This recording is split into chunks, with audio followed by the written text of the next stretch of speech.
Welcome to the Sages of Industry podcast with your host, Lynne Brodie. With 30 plus years of Fortune 20 experience, Lynne specializes in strategic activation flow for cognitive peak potential. Each episode features conversations with leaders who have built products and services that simultaneously serve clients, engage employees, and solve real-world problems. Will you be the next global change maker? Subscribe for the latest episodes, and don't miss Lynne's monthly solo series, The Ripple Effect, designed to activate your flow zone for imagination, innovation, and measurable impact. Now let's join Lynne and today's extraordinary guest. Hi there, I'm Lynne Brodie, and welcome to Sages of Industry podcast, where I'm talking with leaders that bring outstanding innovations to the world. While you're listening, think of ways you too can bring business for world good. Today's guest is Blaine Bartlett. Blaine is a globally recognized as a leader development master and thought leader. As a speaker and author of 6 books, including the #1 international bestseller, Compassionate Capitalism, A Journey to the Soul of Business, he has personally delivered programs to more than 300,000 individuals directly, impacting more than 1 million people worldwide. He's been featured in the TV series World's Greatest Motivators, the movie and book Think and Grow Rich, The Legacy, as well as 2 TEDx talks and numerous podcasts. As CEO of Avatar Resources, a global leadership consultancy he founded in 1986, he's worked with entrepreneurs and leaders in many of the largest companies and organizations on the planet to change the way leadership is used to foster compassionate capitalism. Thank you for joining us today. Hi, Blaine. Welcome. Hey, Lynn, it's my pleasure to be here. Thank you for that, introduction. I appreciate it. You're welcome. You're welcome. Blaine and I have known each other for years. We met at a conscious capitalism event and just started talking, and it was wonderful. We're gonna jump right in and get started. And so, Blaine, I'd like you to talk a little bit more about what it is you do, how you chose the idea, the creation, the invention, or did it choose you? Okay. I'll just start with compassionate capitalism. Just as it's an oxymoronic placeholder. When I talk about compassion and capitalism in the same sentence, oftentimes in the same breath, people, at least when I first wrote the book, they would kind of roll their eyes and go, those two don't fit. That seems like oil and water. Mm. And it's been something that's been with me literally since I founded my company back in 86, 87. And the idea there had to do with something that I was noticing when I was working as a consultant with other folks, that most large organizations, and actually most mid-sized organizations in my experience also, seem to be toxic to the human spirit.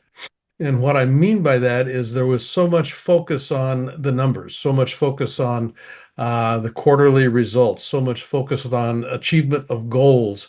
And we had replaceable parts to make that happen. And those replaceable parts were the people. We can always get somebody else. We can staff somebody else. Let's pay them. Oh, yeah. Pay them minimum wage, and somebody else will, if they don't want to do it, we can get somebody else to do it. Human beings don't function well in those kinds of environments. And I think now they do the work, they do, but they don't function holistically well. They don't function from a creative perspective. They don't function from a place where you're getting the best from them all the time. Exactly what I was Most of the thinking. time. So what I started looking at was, where does that come from? What's the catalyst for that kind of behavior, in an organization, that kind of a culture that exists. And as far as I can tell, it had to do with leadership function. Yeah, and leadership causes movement. That's the simplest definition that I can provide. It causes movement. And by that definition, everybody is a leader in some way, shape, or form, because it's impossible to come into a system whether it's a family or a business or an NGO, a not-for-profit. Just by my very presence, I am causing movement. People have to adjust themselves to accommodate me being there. So I'm Hmm. causing movement. So I wanted to challenge leaders to think about what kind of movement are they actually causing? Is it towards an ideal or is it away from an ideal? Is it an invitation to participate or is there a block? Are you creating too much interference for people to fully bring who they are to the organization? That's kind of the gestation of the compassionate capitalism uh, conversation. We're all part of a whole. And if I, as a leader, am recognizing that, I start to make different kinds of decisions. I start to make decisions that are in service of a greater good because I Hmm. know that what I have are people that can contribute to that. I can't do it by myself. Sure. So all of that kind of comes into play. Everybody, yeah. Those are some really important ideas and some really important concepts and topics in moving forward. And a lot of leaders do not think in that respect. And of course, corporations don't think in that respect. And I've been part of corporations that don't think in that respect. And uh, they don't really realize that they don't get the best from people in not adding all of that in. And it's kind of very counterproductive and counterintuitive to what it is that they're looking for and desiring and the results that they're looking to achieve. But I don't think anyone's really brought it to their attention before. And of course, they don't give training most times in any of this kind of stuff. So, of course, they really need people like you in working with them and in joining into different organizations, as well as, how it evolves for them in their marketplace and humanity. So, in looking at the greater good and some of the things you talked about, were you looking to solve a world problem or did it evolve into that? Yeah, it kind of evolved into it. Um, I got, real early in my career, I got involved with the human potential movement, if you will, back in the late 1970s, mid 1970s. Actually, I started playing with it in about 1974, I think. Um, and the idea that each human being has a unique potential. Maslow's hierarchy, self-actualization. I mean, all of that stuff kind of came into play here, and in the work that I was doing at that point in time, it became pretty obvious to me that human beings are fascinatingly powerful, fascinatingly creative, fascinatingly gifted in producing amazing things in this world. Mhm. What happens when they go to work? Now all of a sudden they've got to fit into a box. Yeah, they've got to become a cog in a wheel. So, I mean, that was kind of the first noticing that kind of came into play. And I'm a pretty eclectic reader. I mean, I read all kinds of different things from all kinds of different camps, and I started connecting dots. So, yeah, it just kind of came to me. It evolved over time that there was a different way of thinking. First of all, thinking about what business is, and I was at university. I majored in business administration and economics, and Mhm. economics is the study of scarcity. And most organizations are organized literally around a consciousness of scarcity. Mm. And scarcity is a contractive energy. There's not Sure. enough. There's not Yeah. enough.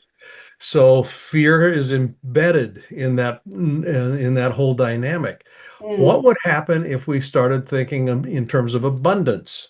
That there's an infinite amount to be shared and an infinite Mhm. amount of resources to be accessed. The universe is incredibly and infinitely abundant as far as I can tell. Mhm. So I started, in my mind thinking about, what is really the purpose of business? It's not to capture market share. Yeah, it's not to make a profit. I mean, you need to have a profit, obviously, to be in business. But what I kind of came down to was the purpose of business is to uplift the experience of being alive on the planet. So the purpose of business became, for me, the, kind of that purpose for business became kind of the North Star. How do we actually, and this is compassionate capitalism, how do we recognize that we're all connected, and part of my responsibility as part of that connected ecosphere is to uplift the experience that people have when they're in my presence, whether it's a product or service. So that uplifting dynamic becomes really crucial in terms of the conversation that we have. And business is the most pervasive force on the planet. I mean, there is Mm. nothing on this Sure. planet that isn't touched by the activity of business. So as a leader, I need to take responsibility for the whole. That's kind of how I came to believe it. But That is very true. When I was in corporate, I talked to one of my VPs one time and I said, corporations go through this extensive interview process of looking to filter out and look for someone that's unique to add to the organization and to the team. I said, but yet once you get there and once you get inside, your uniqueness is never discussed again. It's not embraced. You don't ever ask about what that person can bring and how that person can really provide to the fullness of the team, the department, the organization. He was like, you're right. We have people on this team that have like all different assets that from different backgrounds that we could be bringing together as a force multiplier. He didn't use those yeah. words, they're our words, to really exponentially move things forward. And, Mhm. it's unfortunate it's always what I call they don't follow through in their golf swing. There's only like bring it so far, right? Yeah. Right. I love my analogy and the analogy that I use in that because so they just stop at like such a point, and instead of following through in all of it to really embrace the fullness and the wholeness and to really get the result that they want to, which is why I was saying earlier that it's counterproductive to and counterintuitive to the results that they're looking to drive. I also know you talk about the soul of business, which I love because I also believe that businesses have a soul and Yeah. people don't really look at it in that perspective and in that vein. So if you could talk a little bit about that as well. Yeah. And that's a great question because, yeah, in my podcast, The Soul of Business, people are continuously asking, and so I started asking the question, when you hear the term the soul of business, what does it mean to you? My answer to that is everything contains a blueprint that seeks to be expressed. And I mean literally everything. The tree Yeah. outside my window when it was a seedling, there's a blueprint there that informs what kind of a tree it's going to become. It's going to be a Hmm. fir, it's going to be an alder, it's going to be an oak, but that blueprint is, that's encoded in its DNA. The same is true with, I mean, literally anything that I encounter in life. That for me, that blueprint is the soul. Businesses have a blueprint embedded in their founding. What is it that we intend to become as we express who we are through our market, through our services, through our product offerings, that sort of a thing. What happens oftentimes, and not more oftentimes, what happens almost always is when an organization is founded and they get over that first revenue hump and now they are actually viable, they're actually, somebody said, hey, we want what you have. Um, the founder had this idea and founded the business. The business begins to take on a life of its own. Well, yeah, it's just kind of that's what happens. It's a natural course of things. But unfortunately, what begins to happen is the leadership function in the organization start paying attention to the curation of the business's activities, its processes, its Hmm. structure. So the business of the business becomes more important than the expression of that blueprint, the expression of that soul. So over Yeah. time, we lose connection to that founding source that gave us aliveness, gave Hmm. us the creativity spark. And now it's just a business, and the businesses are a dime a dozen. Yeah. Yeah. If you're competing in a marketplace where there are other people that are delivering the same services or products that you're delivering, and your sole focus is on how can we be a better business rather than how can we be more effective at delivering what makes us unique. It's that uniqueness. It's a non-replicable asset.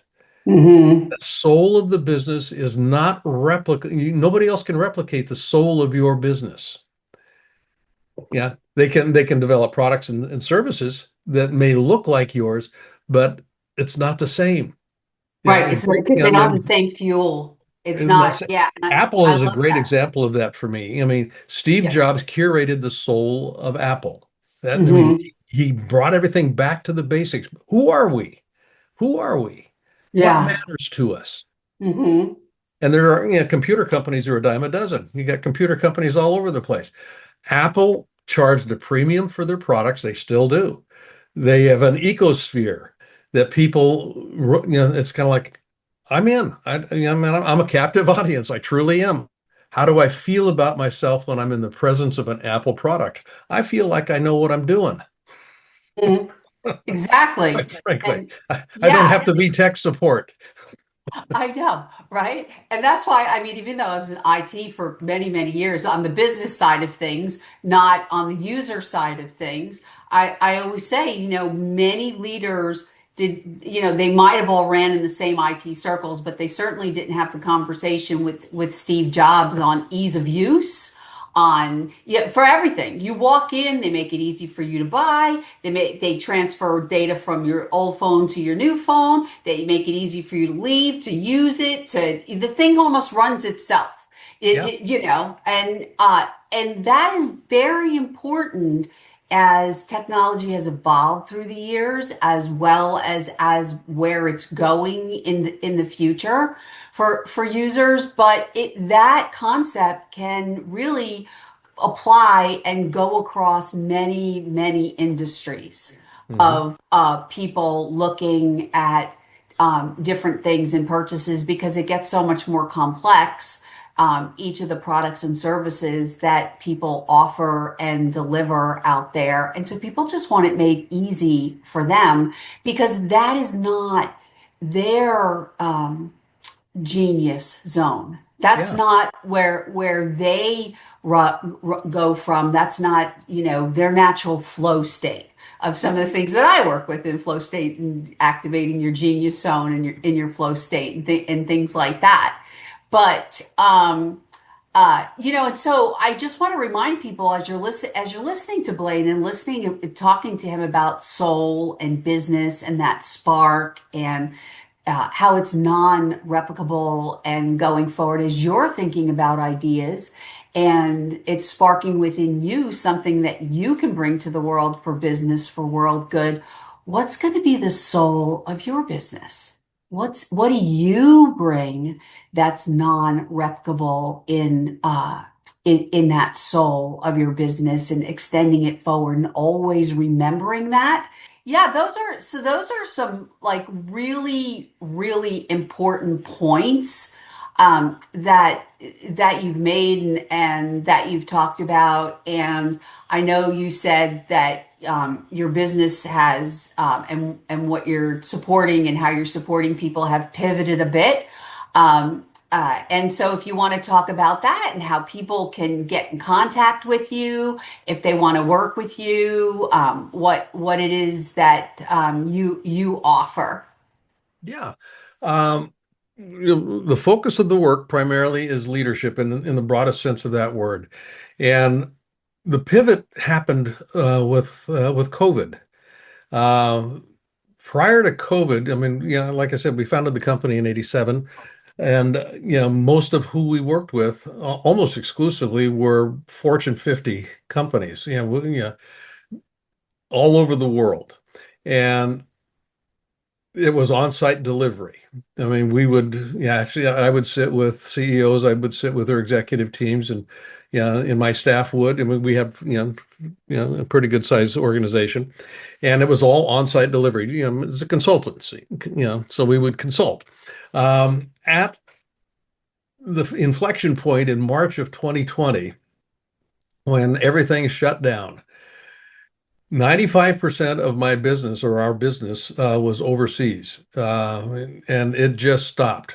It just it just disappeared. And so we kind of looked at each other and went, well, what do we do here now? And that question had to do with the idea of how do we deliver what we're doing? How do we deliver our services? How do we actually serve our clients if we're not in person? So we had no digital presence whatsoever. Uh, Mm. None of our stuff was digitized. None of it was available, in an electronic form at all. So literally spent about the next year developing, looking at, exploring ways that we could begin going to market with content, with product. And where we landed was, SMB, small and mid-sized businesses. They're the most flexible, they're the most facile, and actually they're the ones that were in the most need at that point in time, specifically for a leadership conversation about, how do we continue moving? How do we cause movement with our organization when everything else has gone to hell in a handbasket? What do we do? So that was the pivot point. And what we're doing today, and we're pretty successful at doing that. What we're doing today is serving that market from a leadership perspective. So what we do, we've got a year-long mastermind program that we work with clients, and we're in the fifth year of that now, and it's literally it's a year-long curriculum for leaders looking at how do they actually position themselves so that they're not the bottleneck in the organization, that they're actually an invitation for creativity and innovation. So that's one piece of it. We've developed a leadership of what we call the Soul of Business experience, which is an online community Mhm. probably about 70% of what we do, we make available for free. It's available in this community in the form of books, in the form of conversations. One of my partners and I, we host every Tuesday morning a kind of a coffee clutch sort of a thing. You can sit with myself and my partner, and we'll spend a half an hour just kind of taking questions. Just sit down and have coffee with us, and we'll see what we can do. Just a number of different things, and you can get all of this stuff at blainebartlett.com, lead.blainebartlett.com/soul of business community. And that would be the community that you can get to. And we can put all of these in the show notes. But Yeah, I that's have all essentially the where we're going to information go. from you. They will all be in the show notes, everyone who's Okay. listening. Okay. Oh, Uh, absolutely. Yeah. So, and the books, that if people are watching this, not just listening to it, they'll see two books over my shoulder here. One is, The Compassionate Capitalism. I've actually ended up writing at this point in time 6 different books. So all of them are available on the website.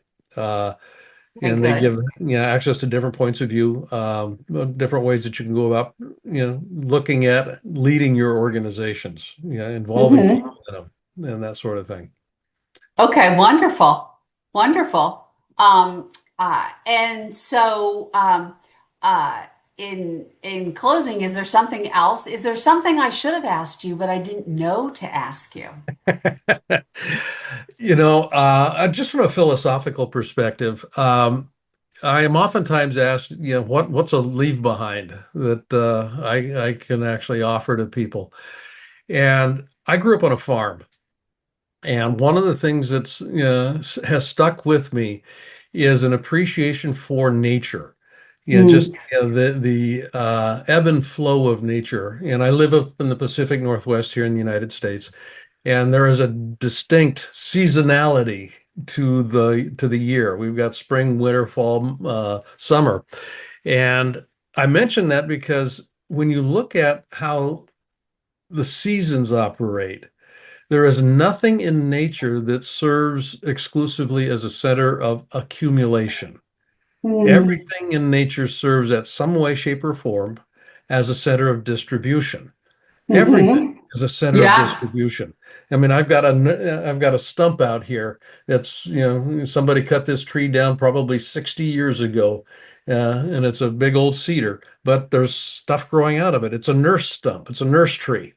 Everything Mm-hmm. serves as a center of distribution. And so my leave behind here is each of us is a part of nature. And if we begin to act as if we are a part of nature and focus our attention on and our energy on being a center of distribution rather than a center of accumulation, we find that our lives work far, far better. And this has to do with generosity. It has to do with a recognition that it's an abundant universe. I begin to eliminate the notion of scarcity. On our website, we give away a lot of material. Um, Mm-hmm. I mean, it all, reciprocity comes into play here. It's Mm-hmm. the ripple of the generosity. We call it a generosity effect. Mm-hmm. So that would be one thing that, your listeners can actually, simply, I think, actually, organize around. Be a center of distribution in your life. I like that. I like that. That's really great. Most people don't think about it like that at all. And so that's a wonderful leave behind. I'm gonna have to start asking people if they have a leave behind. Thank you for that. You bet. It's always interesting and wonderful to talk to you, Blaine. But so in closing, I want to thank you. Thanks for listening, everyone. Thank you, Blaine. Thanks for listening to our extraordinary guest, Blaine Bartlett. If you want to tap into your genius zone and need help doing so, you can go to my website, lynnebrodie.com, to get my contact information. I'm known for activating you a new model of leadership. Please subscribe, like, and share with others. And listen to my monthly solo series, The Ripple Effect, designed to activate your personal power out into the world. Thank you so much, and everyone have a great day. Thank you for listening to the Sages of Industry podcast with Lynne Brodie. If this episode sparked new thinking, take one action today. Identify a single opportunity within your business to better serve clients, engage your team, and create measurable impact. Then move it forward. For more conversations with leaders building businesses for world good, subscribe and share this episode with a colleague or peer. And if you're ready to accelerate performance through strategic activation flow for yourself or your team, connect with Lynne to start the conversation. Until next time, lead, build, and execute with impact.